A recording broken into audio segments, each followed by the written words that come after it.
আজকে আমি বানাবো কাঁচা লঙ্কার আচার। তার জন্য আমি 400 গ্রাম লঙ্কাকে কুচি করে নিয়েছি, 2টো আমকে গ্রেট করে নিয়েছি আর 6 থেকে 7 চামচ সাদা সর্ষেকে গুঁড়ো করে নিয়েছি। এখন কড়ার মধ্যে দিয়ে দেবো 200 গ্রাম মতো সর্ষের তেল। সর্ষের তেল গরম হয়ে গেলে দিয়ে দেবো 2 চামচ গোটা জিরে আর দিয়ে দেবো 2 চামচ পাঁচফোড়ন। আর গ্রেট করা আমটা দিয়ে তেলের মধ্যে নেড়ে চেড়ে ভেজে নেব। যখন আমটা ভাজা হয়ে যাবে, তেলের মধ্যে ভেসে উঠবে, সেই সময় দিয়ে দিতে হবে কাঁচা লঙ্কা কুচি। ভালো করে নেড়ে চেড়ে মিশিয়ে নেব।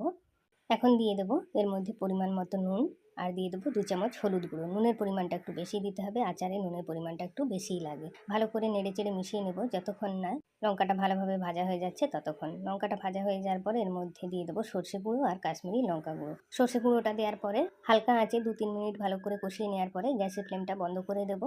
আর সম্পূর্ণভাবে আচারটা ঠান্ডা করে নেওয়ার পরে একটা শুকনো জারের মধ্যে আচারটা ভরে নেব। এই লঙ্কার আচারটা আমি একটু শুকনো শুকনো বানিয়েছি রুটি পরোটার সাথে খাওয়ার জন্য। আপনারা যদি মুড়ি দিয়ে খেতে চান তাহলে একটু তেল গরম করে এর মধ্যে মিশিয়ে দেবেন। আর চ্যানেলকে সাবস্ক্রাইব